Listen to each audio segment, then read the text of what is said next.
This is the BiggerPockets Podcast, show 887.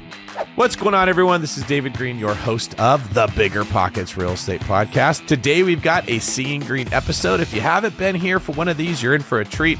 We take questions from you, our community, and our listener base, and we put them out there for everyone to hear as I do my best to answer them based on the information, the knowledge, and the experience that I have developed over about 15 years of investing in real estate myself. In today's show, we covered what could happen if rates drop below 6%, what to do if buying real estate will eliminate your savings, how to improve your digital footprint and marketing as an investor, and more. And most importantly, if you want to ask your question on this show, we want you to. Head over to biggerpockets.com/David. The link is in the description. Go ahead, pause this show, send me your question, and then jump back in and listen to the rest. All right, up first, we have a question from Nasir, who is asking how to house hack when the location may not be the best and good deals are hard to find. Let's get into it. Hi, my name is Nasir Smith, and I'm 22 years old, and I'm a fresh second lieutenant in the United States Air Force who just graduated from college recently. I'm about to move to Moody Air Force Base in Georgia, which is about 2.5 hours from Jacksonville City, Florida. I plan to use my FHA loan / VA loan, once I get qualified for it, to purchase my first real estate rental property and house hack. But my question to you guys is, if the area that I'm going to be in isn't that doesn't have that many good deals around me, what would you recommend I do? I don't have that much capital because I just graduated from college. So, what would you recommend? First of all, I would like to say thank you for helping so many people around the nation, and for allowing me the opportunity to ask my question on the Bigger Pockets podcast. Well, thanks, Nasir. Let me take this opportunity to thank you for your service, bro. Appreciate that. All right. So what do we do when the area that we want to buy in doesn't have great deals like this? All right. First off, you're definitely going to want to use your VA loan, not an FHA loan, because you're military. So you can get 0% down, but even more important than 0% down, which is great because like you said, you don't have a lot of capital. VA loans don't have mortgage insurance, which FHA loans do have. And not only do FHA loans have them, but they will have them for the lifetime of the loan. It never goes away. Conventional loans where you put 5% down usually do have mortgage insurance go away when you hit 80% loan to value, but it's better with VA loans where you never have it in the first place. So you want to use that. Now, what should you buy with that loan?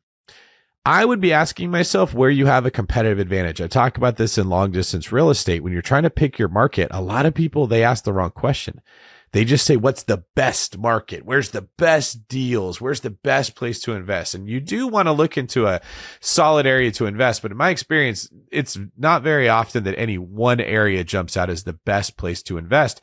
You want to ask what's the best place for you to invest. Where do you have a competitive advantage? Do you have contractors in a certain area that can help you? Do you have an agent that you trust that understands real estate investing? Do you have a relationship with a hospital where you can put travel nurses in a property? So for you, Nasir, you're in the United States Air Force. What is the likelihood that other members of the Air Force are going to want to rent a room from you instead of staying in the barracks? Can they save money by doing that? Can you convince people to take some of their housing allowance and instead of spending it on rent somewhere, to save money renting a room from you and get to live with other people in the military that presumably are going to be clean, quiet, and pay their rent on time? Now, is this something that will work out when you're not in the house? We want to make sure that you can rent these rooms out to other people when you're not living in the home. So make sure that this is something that is sustainable, that there's enough people at Moody's Air Force Base that want to rent rooms, that you can have a consistent tenant base by renting to Air Force personnel. Lastly, make sure that when you're not living in the home, it's going to cash flow. You want to make sure that when you move out of the house and you're renting out the rooms, it's still making money. While it may be smart to come out of pocket maybe $1,000 a month, because that's still less than what you'd pay if you had to pay rent somewhere else. If the rooms are only renting for $500 a month and you move out and you rent the room you were living in for $500 a month, you're probably coming out of pocket $500 a month at that point. That's not ideal. You don't want to buy real estate that you know is going to lose you money ahead of time. So keep that in mind when you're analyzing the numbers and look for the properties that will work when you're not living in them.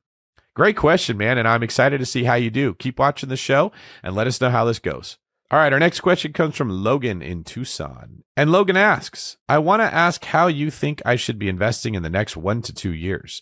Should I go straight for another property or should I play the 401k/IRA route here for a while? I am a 21-year-old college student currently, and I bought my first duplex in 2023. It is in Tucson, Arizona, and it's a long-term rental property. I don't have much saved up currently to get started on the next property. I do have several thousand in IRAs and another several thousand in regular brokerage accounts. This aside, I graduated in May and I have a job offer in Miami, and I want your opinion on my next move. All right, Logan, great question here. First off, if you don't have capital, you don't have capital. So you don't really have two options here. It's either keep saving the money and putting it in these retirement accounts, keep saving the money and put it somewhere else, or spend the money. And I'm not going to ever tell you to spend the money. You want to save that money. So you don't need to be buying real estate if you don't have a whole lot of cash to put down. The question becomes, how long is it going to take to save money and where do you want to buy? If you think you're going to be moving to Miami to take that job, which we don't know that you are, but let's assume that happens, I would be inclined to advise you to go to Miami, save as much money as you can, make as much money as you can, get a second job, work a side hustle, or bust your butt at this job and get a raise, and then house hack out there. And I say that because that is probably, from what I'm aware, the fastest growing market in the country, or at least one of them. Tons of businesses are moving to Miami. Tons of development is happening there. It is a business-friendly state and an extremely business-friendly city. I was out recording some other podcasts in that area in Brickell, and I was amazed at how fast that area is being developed. Like in a 1 year's time, it was like a completely different city. So I am bullish on buying in Miami. One of the members of my loan team bought a condo out there that was a new construction build. He's already got several $100,000 of equity because of how fast that's going up. Now, remember, everybody, what goes up can come down. So if you're a speculative investor that just heard me say you can make a couple $100,000 on a condo, remember that that isn't going to keep happening. They will hit a ceiling and they can come back down or they can stay flat. But if you're going to be house hacking, man, you're going to be owning the property for a while. It's tough for that strategy to not work out when you do it well. So, Logan, to sum this up, keep saving your money, move to South Florida, focus on defense and offense, the first two pillars, and then buy something that in Miami, in an area that you think is going to appreciate, and ask how you can rent out parts of that unit to keep your living expenses low in an area that's going to appreciate, and watch as your wealth builds. Our next video comes from Missy Swope. Hey, David. My name is Missy Swope. I'm out of Chattanooga, Tennessee, and I am a newbie to real estate investing. And I have a question about your thoughts on buying a first investment property that is in a different city, still really close. Just a quick background. I was a teacher for 11 years. I needed out of the classroom. I'm now working a 9 to 5, but I don't want to do this forever. I also have 2 kids. I'd like to leave something for them. So real estate investing. So for the past few months, I've been working really hard to save up for a down payment, but an opportunity presented itself with my husband getting a contracted position in Knoxville, Tennessee, about an hour and a half away. So we could buy a home as a second home mortgage and not an investment property. So a little bit less down, a little bit better rates.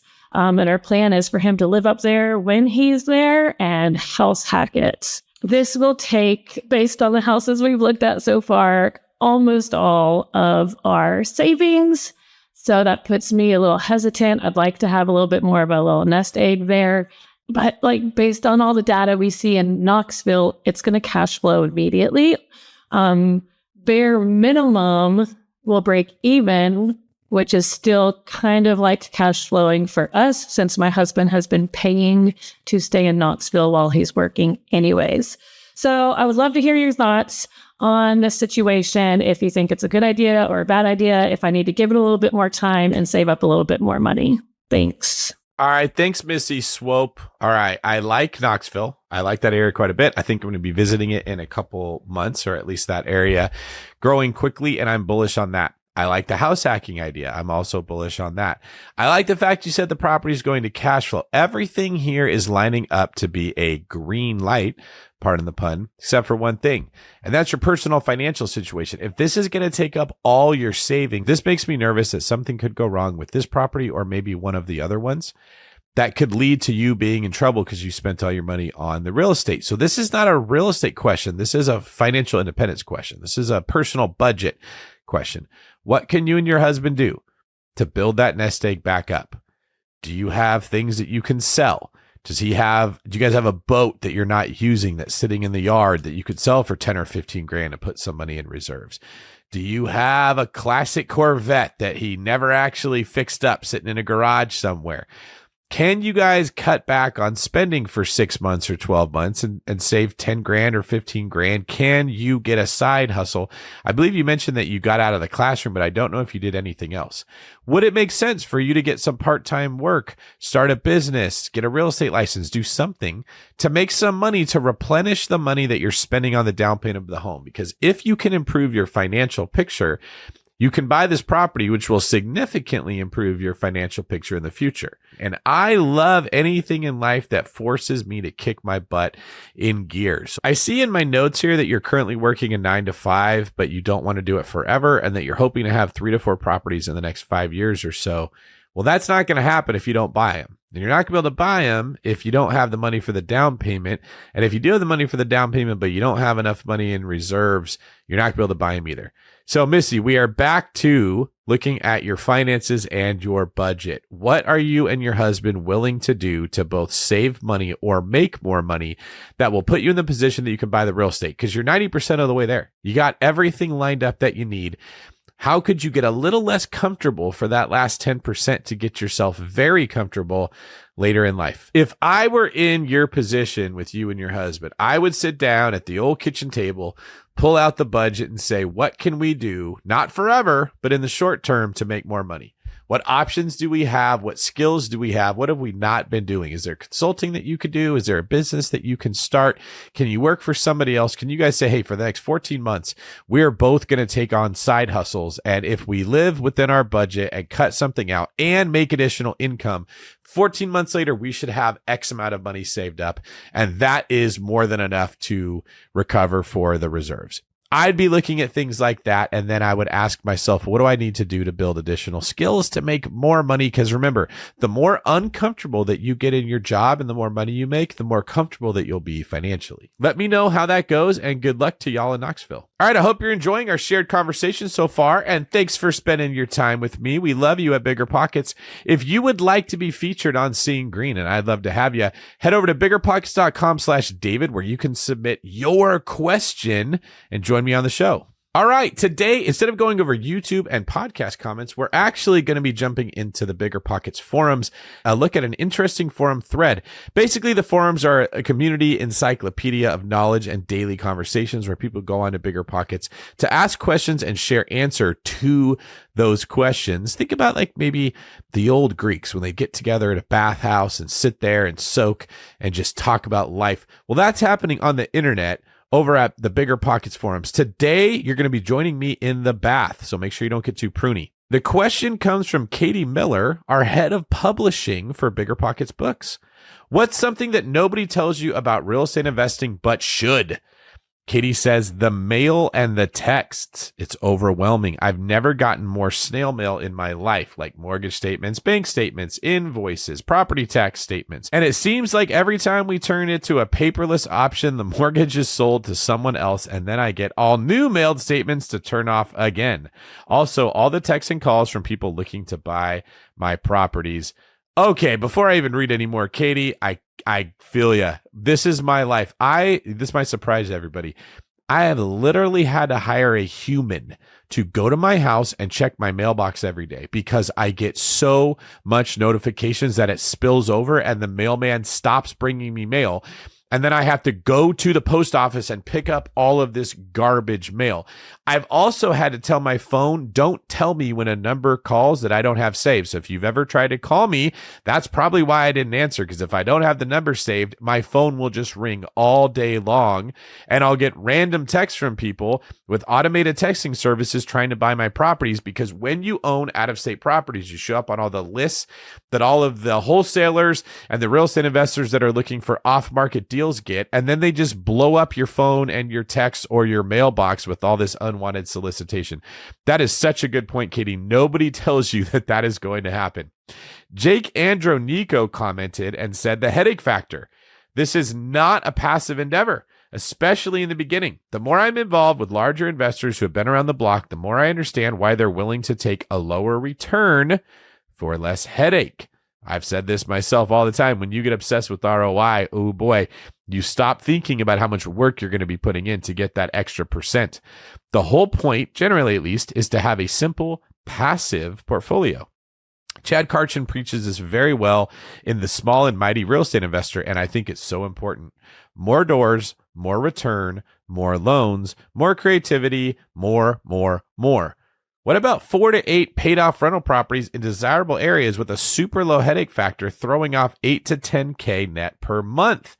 That is a great point. People do not tell you about how much work it is. In fact, when people quit their job to become a full-time investor, what they don't realize is they quit their job to become a full-time business owner and absorbed all of the things that they were trying to get away from when they quit their job. This is a great point. Let's stop glamorizing real estate investing and tell people it is what it is. All right, from Bjorn Allblad. Someone should tell you about the incomplete underwriting. Some people consider last year's actuals to cover the expenses and forget about vacancy allowance, expense percentage, CapEx, etc. Last year's actuals may indeed be a long way away from the true picture. That is not something that people tell you about when you get into real estate investing. Personally, I have been shocked by how much of the profits go out the door to the handymen, to the contractor, to the vendors and the service providers that go in there to fix something from your properties. One of my short-term rentals, it's actually a nice one, like a $1.3 million property, had the entire 2023 profit erased in December when I had to replace a well pump that had burned out. People don't talk to you about that. The reality is it takes money to make money in real estate investing, and you should not be considering getting into this asset class if you're bad with money. This is a way to grow wealth that you've already created, and there's probably not a better way that I've ever found to do so, but it's also a way to lose your shirt if you don't have the money to get in the game, which is why I wrote the book Pillars of Wealth. You can pick it up at biggerpockets.com/pillars, where you can learn about a well-rounded, holistic approach to wealth building that is a blueprint or a green print, if you will, at building wealth where you won't screw it up. All right. I love you guys and I appreciate your engagement. This is my favorite part of Seeing Greene, is I get to connect with all of you. Please don't forget to like, comment, and subscribe. If you're listening to this on YouTube, let me know in the comments what you think of the show and make sure that you subscribe to the channel. And if you're listening on a podcast app, it's even more important that you take a little bit of time and give me a rating and a review, because the way the algorithm works, if we don't get consistent new reviews, the show starts to slip in the rankings. Let's get back into the question. The next one comes from Aaron White, an investor in Houston, Texas. Hey, David. Aaron White here in Houston, Texas. Like you, I'm a realtor investor, although in humble beginnings and growing a business as we speak. And I'd like to learn more from you on how you go about your digital marketing and how you made the decision to build multiple websites. Last year, I made a website to get seller leads, and I'm seeing that networking with more realtors and networking with more wholesalers is something I need to do more of in 2024. So I had the thought of building page and blog with contents, building an email campaign strategy, etc. But I'm torn because I'm an investor on one hand, and I'm a realtor on the other hand, and I'm giving back on a third hand. So where do I put that content and how do I structure that? I see you have multiple websites for different things, and I'd love to learn from you what is the method to your madness and how you structure your digital footprint and how you engage to get more leads. What a good question. And thank you so much for asking this, Aaron, on Seeing Greene, because you're giving me a chance to cut through the BS and give it to you straight. The mistake I think a lot of people make is they assume that by buying ads, they're going to be buying good leads.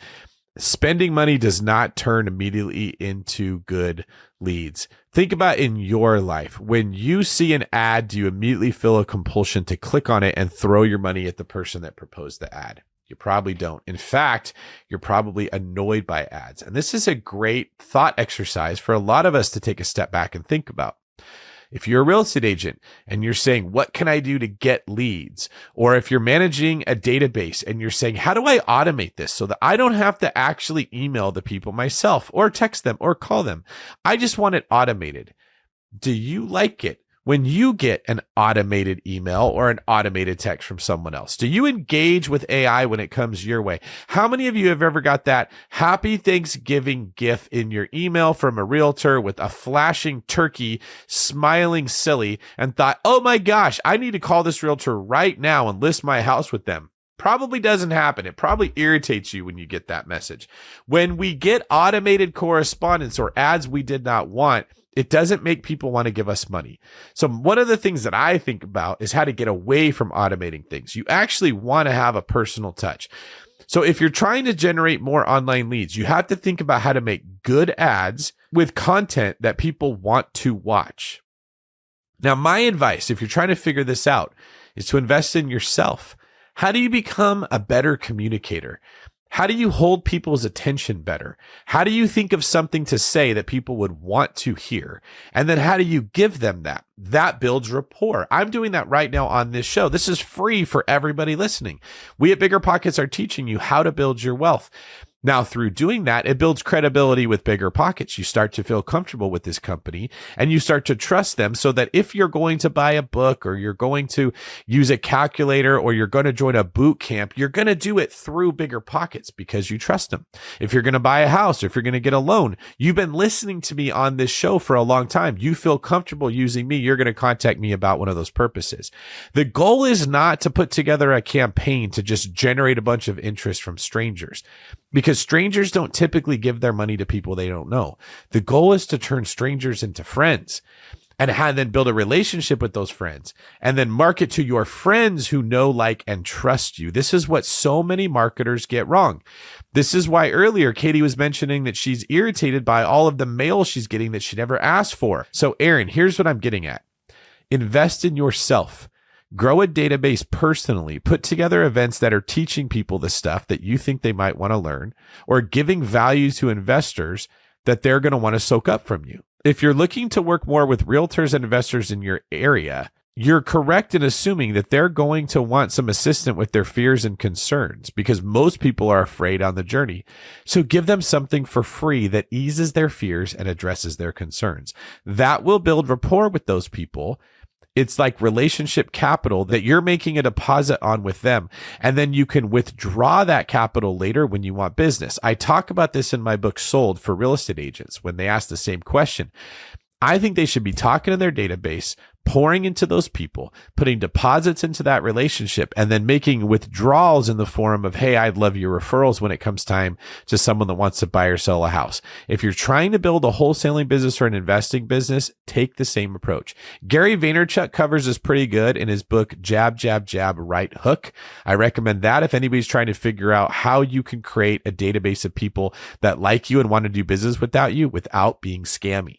And our final question of today's fire episode comes from AJ Wong, directly out of those BiggerPockets forums. By the way, shout out to the producer of this show, Eric, for coming up with some great content and coming up with really good questions. All right, in the forums, there is a conversation going on presented by AJ Wong asking, are mortgage rates below 6% and a tsunami of buyers and investors coming in 2024? Just 4 to 6 weeks ago, clients purchasing second homes or investment properties were being quoted in the 8s and even gulp the 9% on non-conventional financing. Needless to say, that put a few investors on pause, and those that did forge ahead could be in line for a refinance and a reduction of their mortgage obligations soon. The 10-year U.S. Treasury, a correlated measure of U.S. mortgage rates, has dropped nearly 1% in the past few weeks, and it looks to possibly further decline with the expectation of as many as 2 to 6 Fed rate cuts in 2024. Should the average 30-year mortgage rate for primary homes get to below 6%, prepare for a flood of intense purchase and refinance activity, all with a potentially short window of opportunity and execution. What do you think? Well, AJ wasn't asking me. He put it in the forums, but we're here at Seeing Greene, and so I get to answer it. This is such a good question, and if I do say so myself, I mentioned this several times on the BiggerPockets Real Estate Podcast. Yes, right here. While we never want to tell people to buy a property assuming that it will go up in value or assuming that rates will drop, that's speculation. I do tell people that they should buy real estate knowing that at some point it is going to go up and at some point rates are likely to go down. You just don't know when. So the goal is to buy real estate that you can afford so you don't put yourself in a bad financial picture in the best areas that you can afford so that it will go up in value the most and will have the lowest headache factor, which we covered today, and do so in a way with a strong enough financial position that you don't feel pressure that if rates don't go down, you can't get rid of the property. You want to know that, hey, at some point rates are going to go down and I will refinance then. At some point, the value is going to go up and I will either sell or refinance then. You want to put all the odds in your favor to play the long game because the longer that you give yourself, the higher the likelihood that the factors are going to shift in your favor. Now, AJ, you are making a great point. Rates went up to the 8s and 9s. And for people like me, I had to refinance at rates in the 10s, 11, and 12s on a lot of the projects that I was working on. That sucks. So, of course, the value of that real estate has gone down. But what happens if rates drop back to the 6s? What if they get to the 5s? Not only are you going to see a lot of investors that refinance and boom, they just refinance to that cash flow that everybody was saying doesn't exist, but you're also going to see the value of the real estate go up again. You're going to see more of those bidding wars that we got away from. And you're going to see more people complaining that what? Prices are too high and people are overpaying for real estate. The same stuff that we've been hearing for the last decade. So my advice in the most challenging real estate market that I've ever seen is twofold. One, you got to keep listening to content like this to stay aware of the changes that are happening. If you didn't know that rates have dropped from the 8s to the 6s, you'd be assuming that nobody is trying to buy real estate and waiting for a bloodbath of opportunity that isn't coming. It's going to be the opposite if rates drop. And number two, you have to play chess instead of checkers. It is no longer as simple as find the cheap house, make a lowball offer, buy it and walk into cash flow and just keep doing that. Now you have to think deeper. You have to think several steps into this process. I'm going to buy a property here.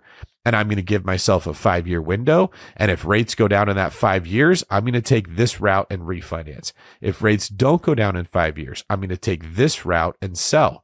If rates don't go down in the next 5 years, I'm going to take this route and turn it into a short-term rental or add bedrooms to it or add a basement to it. Or I'm going to buy in the best neighborhood that I can and I'm going to hold it for 30 years and let the tenant pay it off.